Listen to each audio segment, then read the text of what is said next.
comenzar esta breve exposición citando una resolución de la Sala Constitucional, que es la 5.893 de 1995,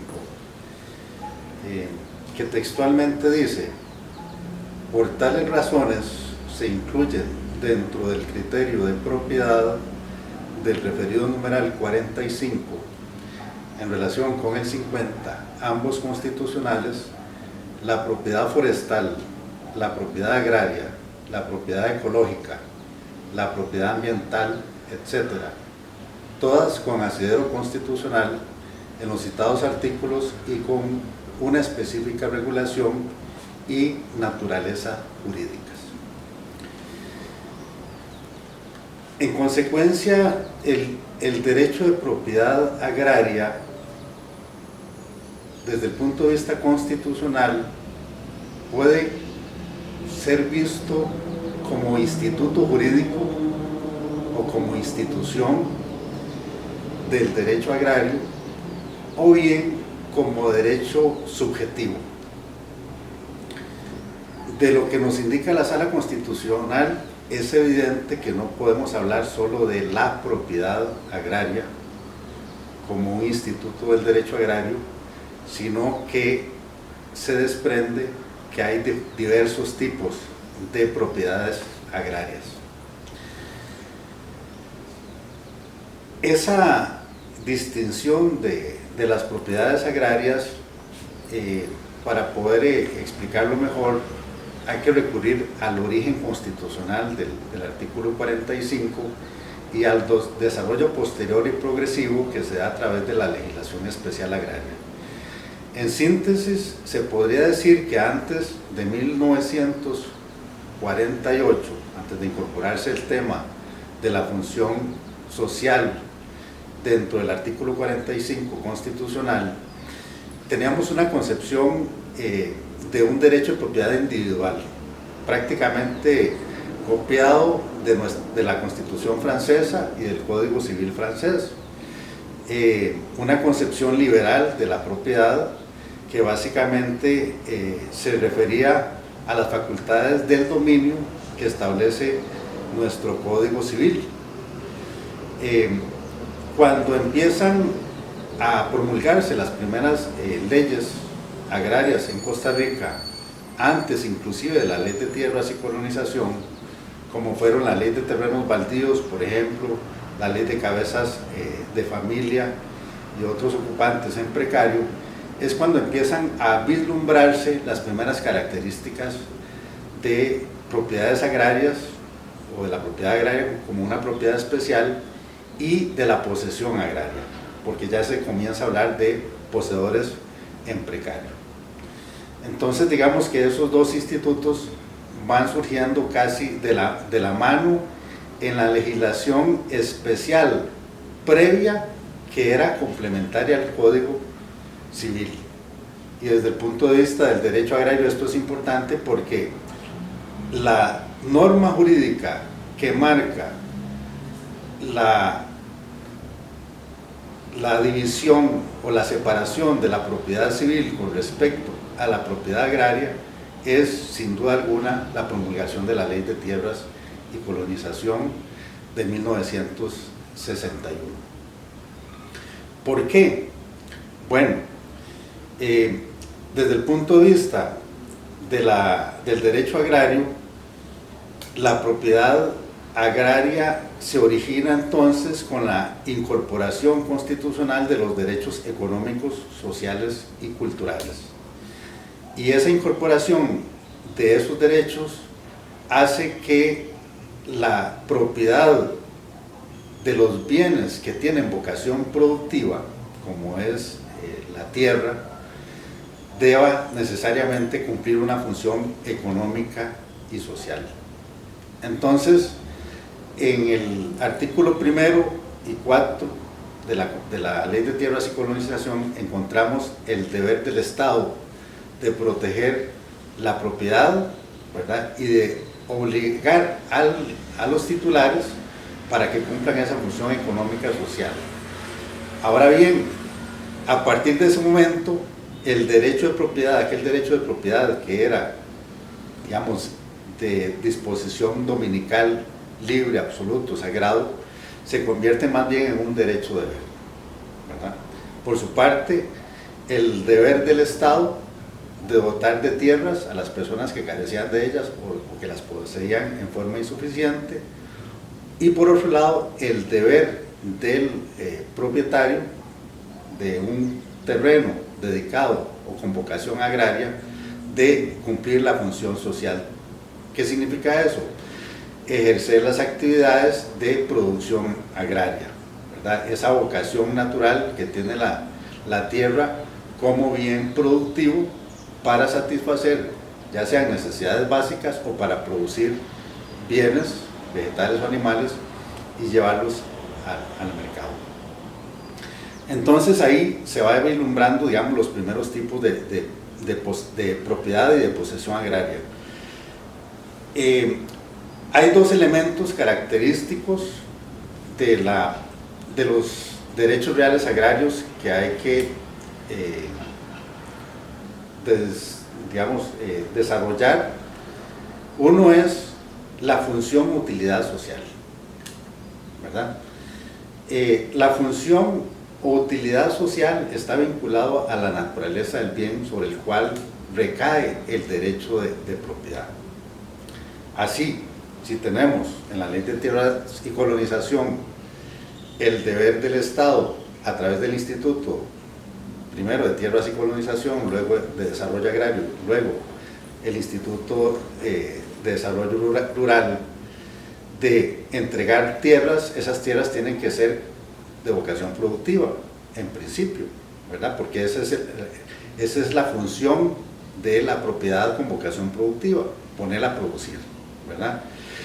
Esa función, a su vez, condiciona la estructura, que son los derechos y obligaciones del propietario que están contenidos en la misma Ley de Tierras y Colonización. Es decir, ya yo como propietario individual no me puedo comportar como si fuera propietario civil de cualquier terreno y mantenerlo inculto, abandonado o insuficientemente explotado, sino que la propiedad obliga al propietario a cumplir con esa función social que determina la ley especial de la materia. Y esa relación entre la función y la estructura, o sea, los derechos y obligaciones del propietario que está contenida en la Ley de Tierras y Colonización, nos lleva también de la mano al instituto de la posesión, ¿verdad? Se supone que la propiedad agraria es una propiedad posesiva. ¿Por qué posesiva? Porque yo debo cumplir la función social que me establece la Ley de Tierras y Colonización. Si no cumplo la función social, me puedo ver sujeto a una expropiación, por ejemplo. Si no cumplo la función social y otra persona ocupa el terreno, ¿verdad?, en el sentido de que lo pone a producir, aunque sepa que tiene otro dueño, entonces la ley establece una solución para ese tipo de ocupación. Y entonces en el artículo 92 y 101 de la Ley de Tierras y Colonización se establece la figura del poseedor agrario, que es el poseedor en precario, la persona que por más de un año, comportándose como dueño, entre comillas, porque sabe que tiene un titular registral, empieza a producir, a cultivar, a mejorar a través de un estado de necesidad para satisfacer sus necesidades propias o las de su familia. Entonces, ahí, digamos, hay una correlación en el cumplimiento de la función social de la propiedad y en el rol de la función o utilidad social de la posesión en precario, que regula la Ley de Tierras y Colonización. Entonces hay una relación estrecha de correspondencia entre esos dos institutos jurídicos que nacen a partir de esa Ley de Tierras y Colonización. Ahora, ¿por qué las propiedades agrarias y no la propiedad agraria? ¿Verdad? Aquí encontramos un régimen jurídico muy vasto. En la misma Ley de Tierras y Colonización se habla, por ejemplo, de la propiedad agrícola del Estado, que son las reservas nacionales, ¿verdad?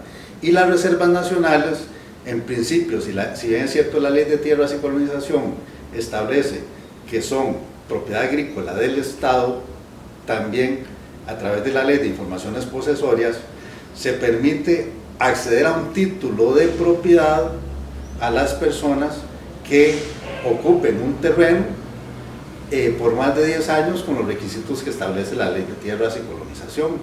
Entonces hay un vínculo también muy estrecho entre el régimen jurídico de la propiedad del Estado como reservas nacionales, ¿verdad?, la propiedad agrícola del Estado, y la posibilidad de que los poseedores, que sean incluso poseedores originarios, puedan llegar a consolidar su derecho de posesión y con el paso del tiempo poder adquirir el derecho de propiedad después de los 10 años. Luego de esto, ¿qué ocurre? Bueno, empiezan a promulgarse otras leyes especiales y empiezan a surgir otros tipos de propiedades agrarias, ¿verdad? La Ley Forestal de 1968, que después se transforma, o sea, hay varias reformas, la de 1990 y la de 1996, pero ya prácticamente, incluso si nos vamos un poquito atrás al Código Fiscal, cuando se hablaba de las reservas forestales del Estado, que decía, bueno, que todas las reservas que no estaban en posesión o en dominio de privados eran del Estado, ¿verdad? La Ley Forestal viene a contener un régimen jurídico distinto para otros bienes de naturaleza productiva o de conservación, como pueden ser los bienes con vocación forestal. Sabemos que en Costa Rica las categorías de suelos del 4 al 7 son terrenos con vocación forestal. Entonces la Ley Forestal viene a regular otro tipo de propiedad agraria, que es la propiedad agraria forestal, cuya función lo establece la misma ley especial de la materia, que es regular el régimen jurídico del bosque y el aprovechamiento forestal, así como la conservación y aprovechamiento sostenible de los recursos forestales. Entonces, en esa función de la propiedad forestal, la estructura, es decir, los derechos y obligaciones de los propietarios de terrenos que tienen bosque o que tienen árboles o que tienen plantaciones forestales cambia. ¿Por qué? Porque ya no se van a regir ni por el Código Civil ni por la Ley de Tierras y Colonización, sino que se van a regir por la Ley Forestal, en el sentido de que la Ley Forestal va a establecer una distinción entre las áreas protegidas, que son del Estado, todo el régimen del patrimonio natural del Estado, y lo va a diferenciar de la propiedad privada forestal, ¿verdad? Y va a indicar, bueno, los terrenos en manos de propiedad privada, si un propietario quiere aprovechar sosteniblemente el bosque, tiene que hacer un plan de manejo de sostenibilidad.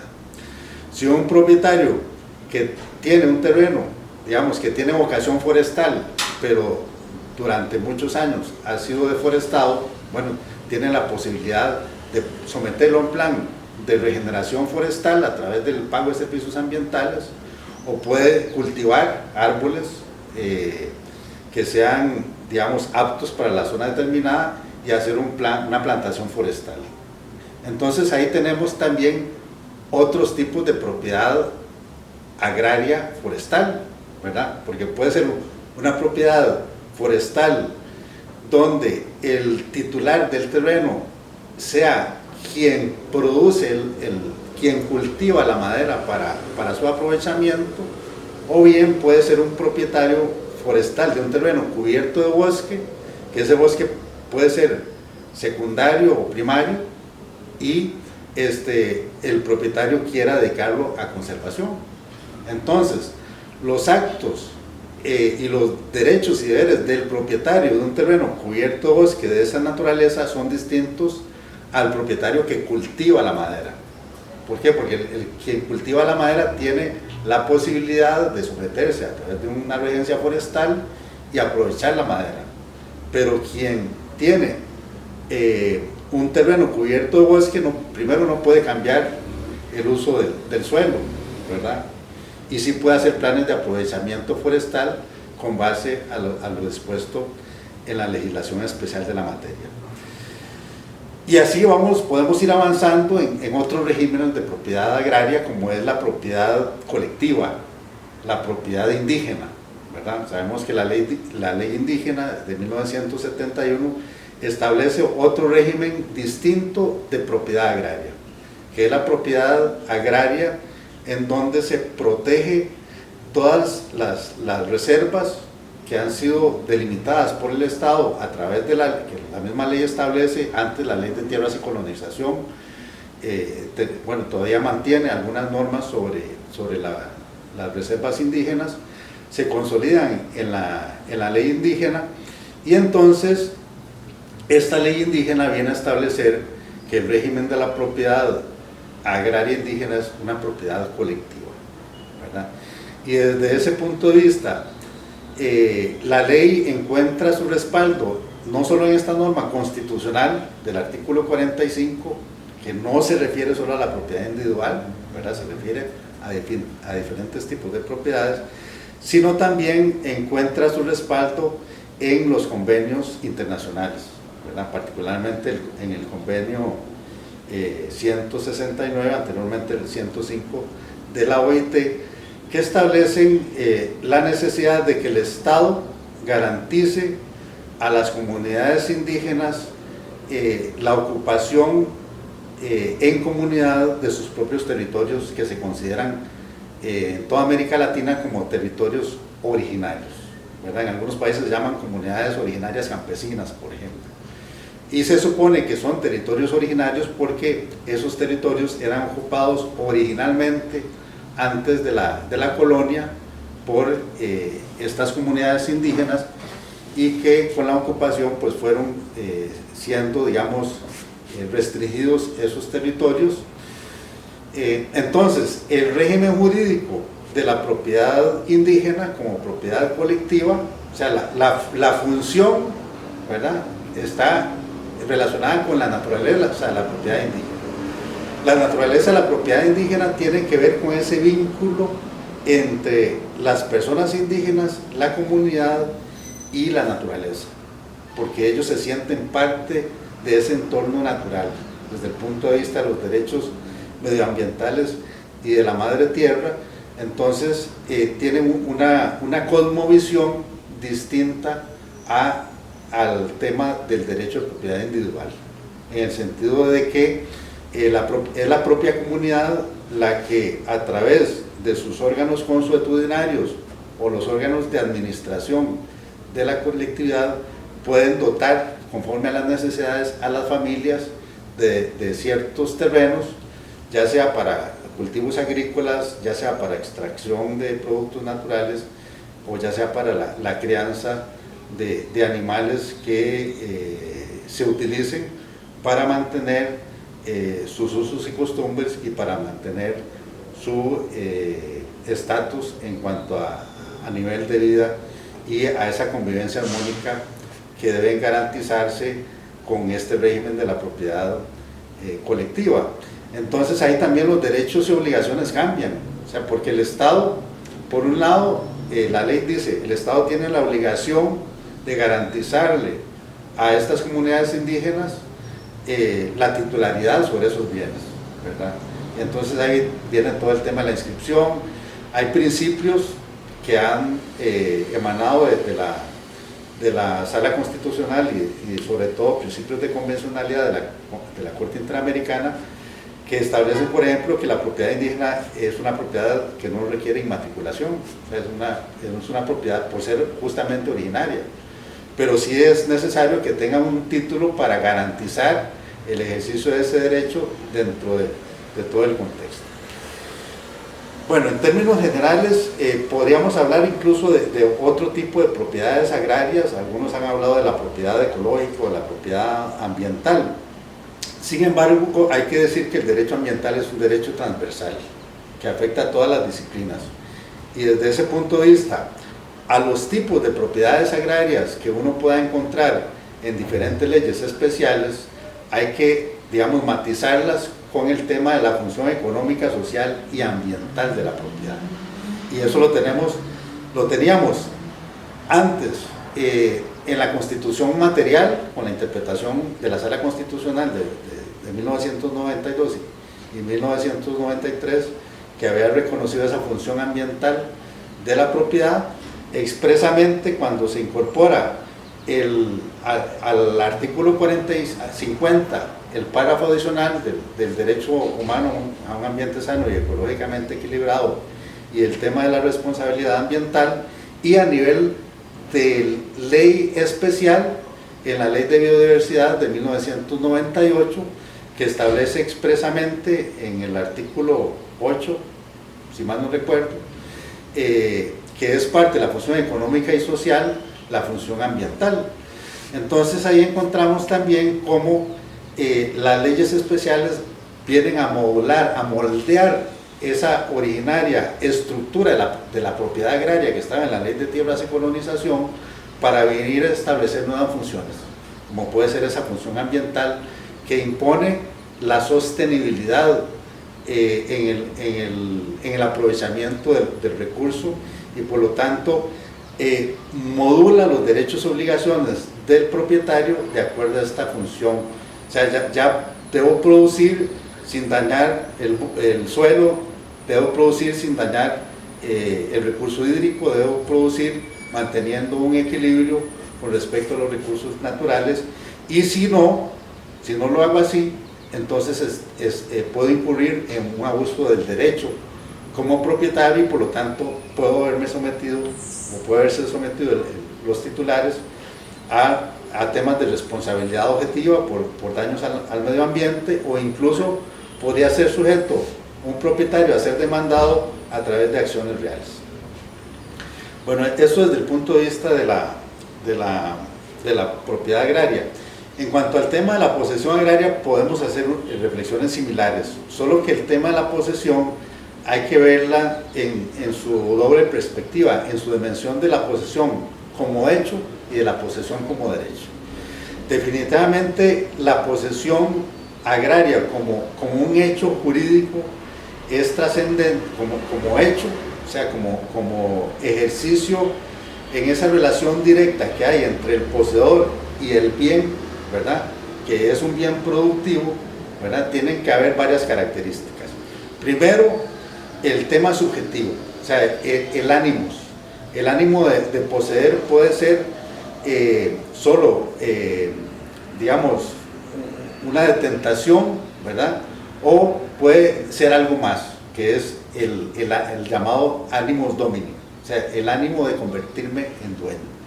Y en ese sentido, el Código Civil establece claramente que se puede adquirir el derecho de posesión independientemente del de propiedad con el transcurso de la posesión de más de un año, ¿verdad? Y esa posesión de más de un año de buena fe, ¿en qué se tiene que traducir en términos de relación jurídica agraria? Bueno, que el ejercicio de actos posesorios no pueden ser simplemente actos de mero cercamiento, o simplemente decir que yo soy el poseedor. No, yo tengo que comportarme como un poseedor agrario, cultivando, mejorando a través de actos posesorios esencialmente agrarios ese bien. Y esa posesión tiene una doble faceta de protección. La posesión como hecho, la posesión agraria como hecho, es tutelable en la vía interdictal, y la posesión agraria como hecho la puede ejercer esa tutela, sea el propietario agrario que está poseyendo agrariamente y es perturbado, despojado o le alteran sus linderos, pero tiene que demostrar que está ejerciendo esa actividad agraria actual y momentánea. ¿Por qué? Porque la tutela interdictal en materia agraria no solo se basa en la seguridad jurídica o en la paz social, ¿verdad? Hay un elemento, un ingrediente más, que es el ejercicio de esa función económica y social de la posesión agraria o la propiedad agraria. Entonces, pueden recurrir a la tutela interdictal como poseedores de hecho, el poseedor de derecho, si es poseedor de hecho, el propietario e incluso el arrendatario frente al propietario, ¿verdad? Porque el arrendatario que tenga un contrato de arrendamiento, si es perturbado o despojado por quien le alquiló o por quien le arrendó, evidentemente tiene su derecho a una protección posesoria. Igualmente, si hay un contrato de arrendamiento y la posesión está desdoblada en dos, ¿verdad? La posesión de hecho la tiene el arrendatario, es la posesión inmediata, y la posesión de derecho la tiene el propietario de la posesión inmediata. Entonces, si hay un tercero que viene a invadir el inmueble, tanto el arrendatario como el propietario pueden ejercer las acciones protectoras a través de los interdictos o otras acciones que tengan legitimación para defender esa posesión agraria. Entonces, el Instituto de la Posesión Agraria también se ha transformado. No podemos hablar, así como la propiedad agraria, no podemos hablar solo de la posesión agraria de hecho o de derecho. También tenemos que hablar de otros tipos de posesión agraria. Y en ese sentido, tanto en la legislación como en la jurisprudencia, se habla, por ejemplo, de posesión precaria de tierras como una posesión especial, incluso una posesión precaria de tierras que se adquiere al año por motivos de necesidad, de acuerdo al 62, y algo que se pierde de vista a veces desde el punto de vista de la defensa de esa posesión, es que los poseedores en precario, por tener ese régimen especial, cuando son denunciados por los delitos de usurpación y daños, hay que aplicar el artículo 101 y 139 de la Ley de Tierras y Colonización. Esto significa que hay una suerte de despenalización, ¿verdad? Es decir, la misma ley establece que no procederán las acciones civiles o penales si hay un conflicto de ocupación precaria de tierras y si hasta que el Instituto de Desarrollo Agrario no intervenga en la solución de ese conflicto de ocupación precaria de tierras. Entonces, digamos que la acción penal o civil o agraria queda en suspenso hasta tanto el instituto diga no hay conflicto de ocupación precaria, o diga si hay conflicto de ocupación precaria vamos a expropiar o vamos a establecer una negociación con el propietario a fin de resolver ese conflicto económico y social. Y eso es muy importante porque la Sala Constitucional dictó una sentencia, si mal no recuerdo, en el 2008, donde establece que el agotamiento de la vía administrativa en los conflictos de ocupación precaria de tierras es constitucional. Es una de las pocas excepciones que la Sala estableció con respecto a que no era necesario agotar la vía administrativa. Y en este caso, digamos, la Sala más bien reafirma el instituto de la ocupación precaria de tierras y la necesidad de que el Estado agote esa vía administrativa. Bueno, y eso nos puede llevar a hablar de otros tipos de posesión agraria, como la posesión ecológica o forestal, que están en las leyes especiales también.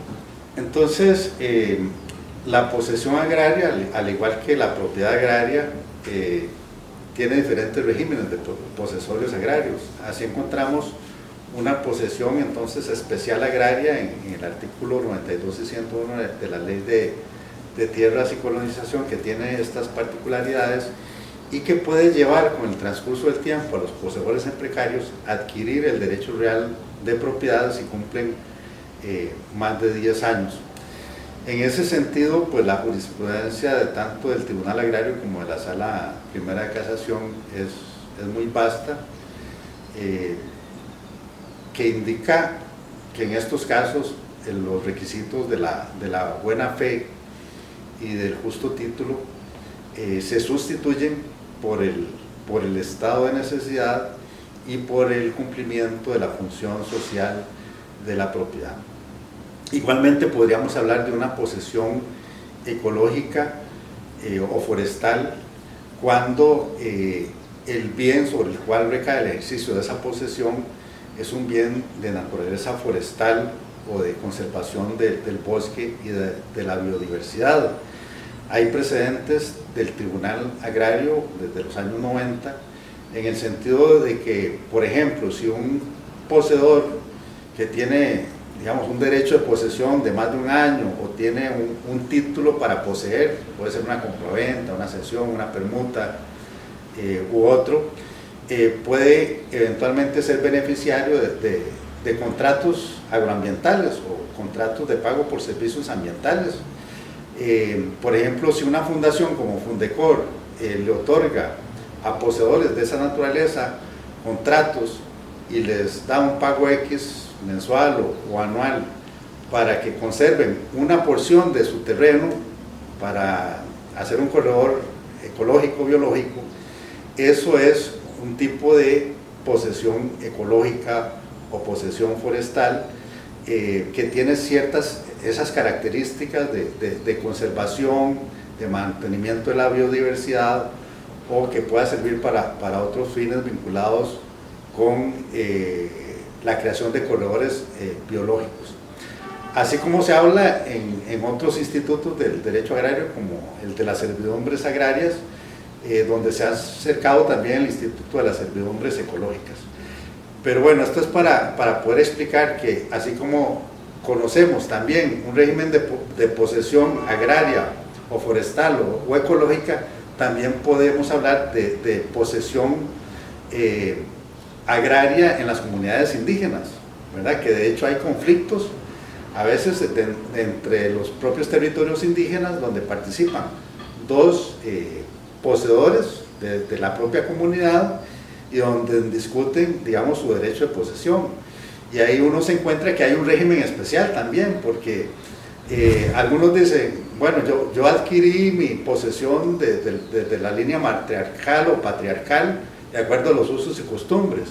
Y puede ser que otro poseedor indígena diga, bueno, aquí está mi certificado que me otorgó la Asociación de Desarrollo de la comunidad, donde me entrega este terreno desde hace varios años y con el cual yo justifico mi derecho de posesión, entre comillas, porque están dentro de un régimen de propiedad colectiva, ¿verdad? Pero a fin de cuentas ahí estamos frente a otro tipo de posesión agraria, ¿verdad? Especial, que se rige sin duda alguna por los usos y costumbres y por las normas especiales de la comunidad.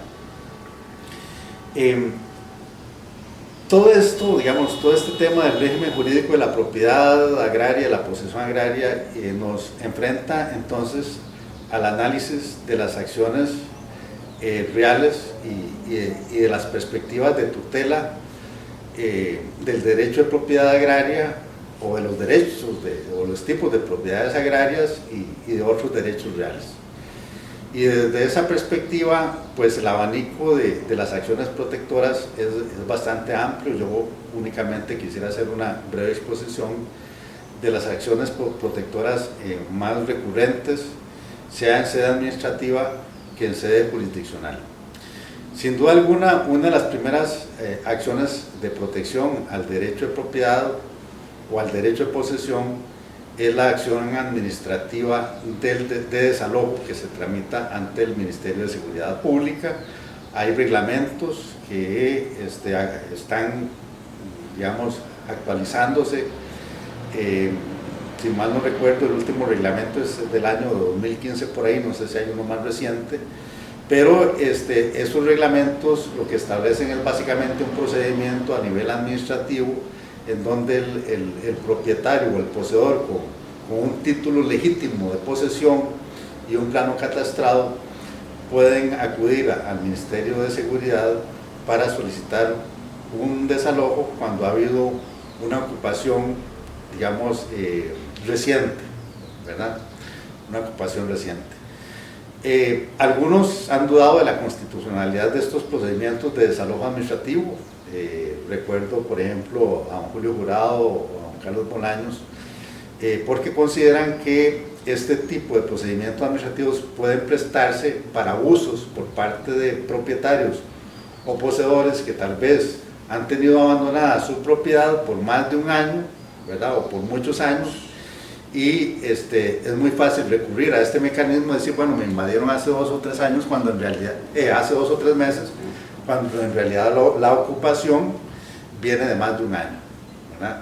Entonces, por eso, digamos, está el mecanismo del desalojo, pero a su vez la Sala Constitucional ha establecido con mucha claridad que el juez ordinario, es decir, el juez agrario, a través de una demanda judicial, puede ser un interdicto o un proceso ordinario, puede ordenar suspender el desalojo administrativo si considera que hay alguna vulneración al debido proceso.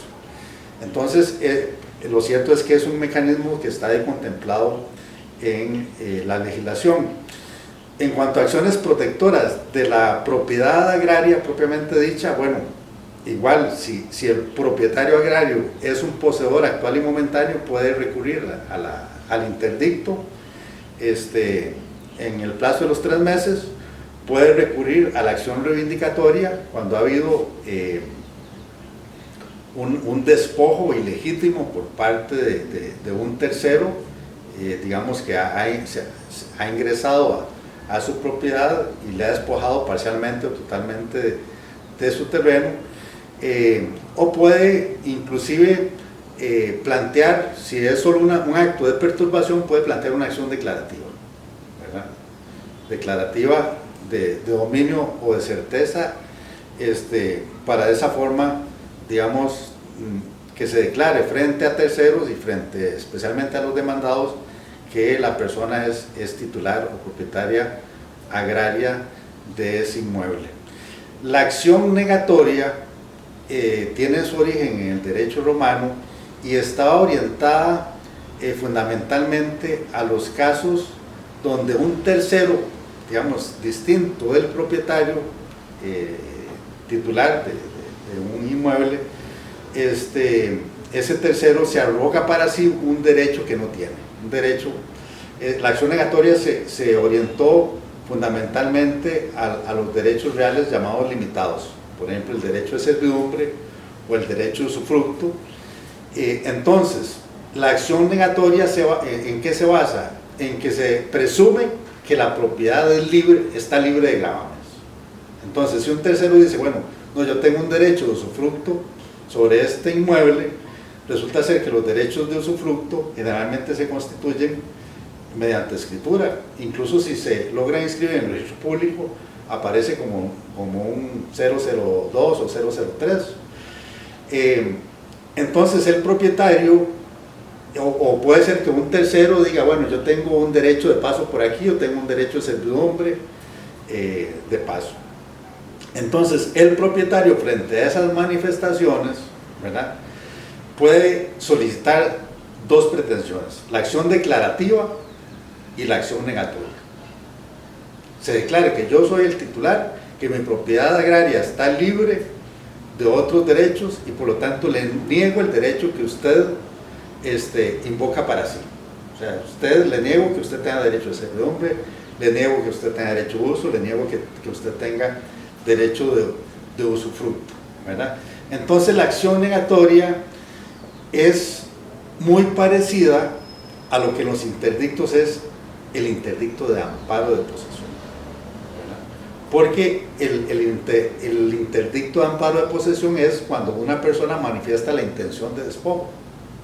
Bueno, la acción negatoria es cuando la persona manifiesta tener un derecho distinto a mi propiedad, pero que recae sobre mi propiedad.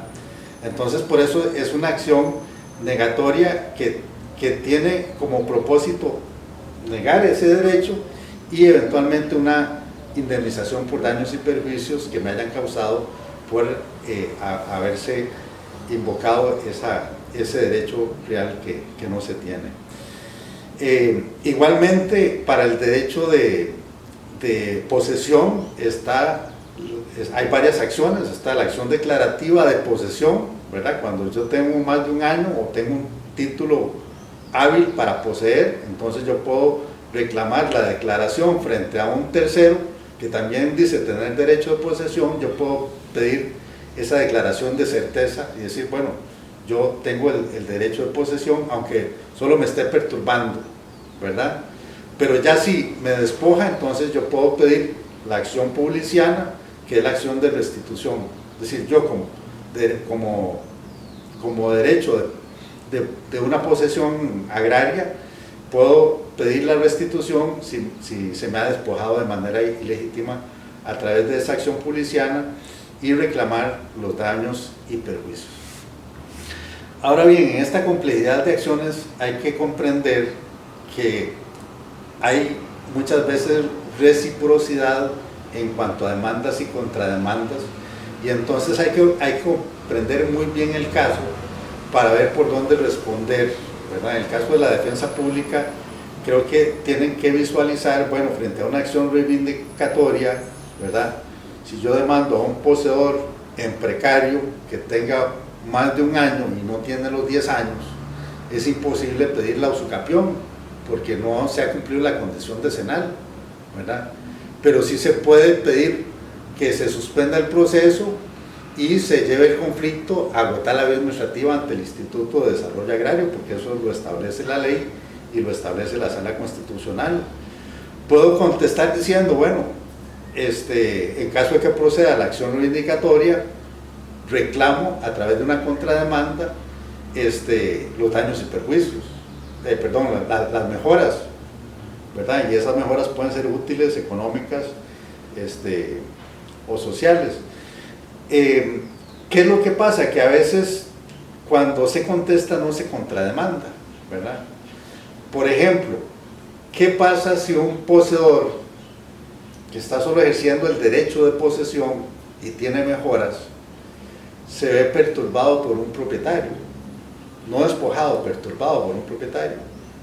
¿Qué podría hacer quien ejerce un derecho de posesión? Bueno, ahí tiene la acción interdictal, ¿verdad? Como mecanismo rápido de protección de esa posesión agraria actual y momentánea, ¿verdad? Porque el propietario lo que tendría que hacer es plantear su demanda restitutoria, declarativa o reivindicatoria, ¿verdad? Entonces el poseedor se puede defender también del mismo propietario, puede reclamar que tiene un derecho de posesión, ¿verdad? Porque adquirió de un tercero. Bueno, obviamente si ese derecho de posesión es débil, a lo más que podría llegar el poseedor es al reclamar las mejoras y al derecho de retención, ¿verdad? Si el propietario contrademanda, ¿verdad? Porque si usted reclama el derecho de posesión o las mejoras y el propietario no contrademanda, ¿qué pasa? Desde el punto de vista real, ¿qué pasa con ese poseedor? ¿Verdad? Si no se liquida el estado posesorio, ¿qué pasa con ese poseedor si el propietario no reclama la restitución del bien? Posiblemente ese poseedor va a seguir en el ejercicio de su posesión hasta que el propietario pida la restitución del bien a través de una acción reivindicatoria. Entonces, la utilidad de reconocer el derecho de posesión agraria como un derecho autónomo de la propiedad radica en eso, en el cumplimiento de la función económica, social y ambiental que puede ejercer el poseedor, porque eso le da la posibilidad de reclamar al menos una indemnización por las mejoras y el cumplimiento de esa función económica, social y ambiental en el ejercicio de la posesión.